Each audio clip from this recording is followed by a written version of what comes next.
5 tahun, termasuk pada usia anak ibu ya Bu. Nah, biasanya kejang ini juga disertai dengan pertama demam yang tinggi Bu. Demam yang tingginya itu biasanya yang harus kita khawatirkan jika sudah melebihi 38 derajat Celcius Ibu. Nah, untuk itu juga ada nih Bu penyebab kejang.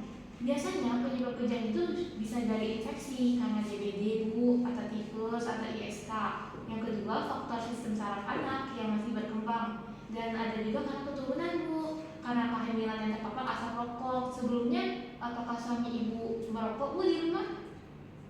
Suami saya juga perokok. Untuk itu biasanya bisa diedukasikan suami ibu untuk merokok di luar atau di jauh pada jangkauan anak. Bisa juga berganti pakaian terlebih dahulu jika sedang berada pada anak ya Bu. Baik. Terus juga di sini biasanya anak bisa kejang juga karena anemia. Karena itu pentingnya juga pemberian ASI ibu atau makanan yang tepat bergizi seimbang pada anak. Kita juga harus mengetahui tanda dan gejalanya bayi yang kejang ya ibu. Dan biasanya itu bayi atau kejang itu gerakan tangan dan kaki, wajahnya itu kaku ibu, menyentak-nyentak. Bisa juga matanya yang melirik ke atas Bu, dan keluar air liur atau muntah, gigi atau rahang yang tertutup, serta peningkatan suhu tubuh. Hilang juga kesadarannya, serta henti nafas sejenak, tidak mampu mengeluarkan BAB atau BAK Bu. Nah, di sini juga kita akan melakukan penanganan kejang demam Bu. Jika anaknya demam atau kejang pada saat demam, itu kita harus melakukan tindakan cepat. C. Coba tenang, jangan panik, amankan dari cedera. Dan E. Evaluasi suhu, lama kejang dan bentuk kejang. Dan yang P. Posisikan miring.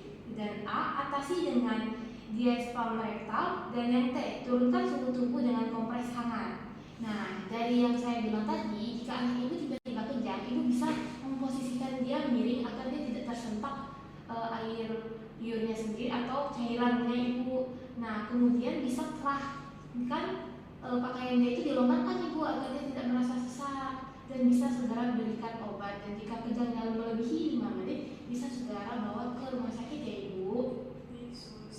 Nah, di sini juga kita bisa mengetahui bahwa anak tadi itu kejang atau demam, kita harus menyediakan alat-alatnya Bu, seperti termometer serta obat demam di rumah Bu.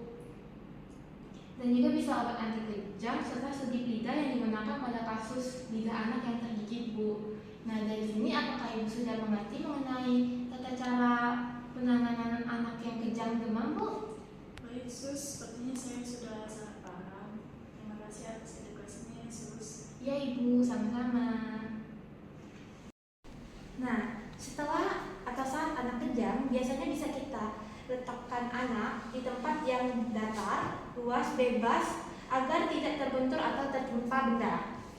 Nah, kemudian posisikan anak untuk tidur menyamping agar tidak tersedak air liur atau muntahannya. Nah, kemudian longgarkan pakaian anak, terutama pada bagian leher, agar anak merasa lebih leluasa dan tidak tersedak atau tersesak. Nah, jika anak kejang saat demam tinggi, bisa kita menggunakan air hangat dikompres secara perlahan. Hubungi penyedia layanan kesehatan jika anak tidak berhentinya demam atau tidak berhenti kejang. Jika anak kejang lebih dari 1 menit, maka segera bawa anak ke layanan kesehatan terdekat. Jika anak sudah pernah mengalami kejang demam sebelumnya, simpan obat sebagai pertolongan pertama jika anak terjadi kejang demam selanjutnya. Untuk yang terakhir, kita bisa konsultasi ke dokter dengan cara atau tata cara pemberian obat kejang pada bayi yang benar. Itulah video singkat mengenai edukasi tata laksana kejang pada bayi atau anak. Sekian dan terima kasih.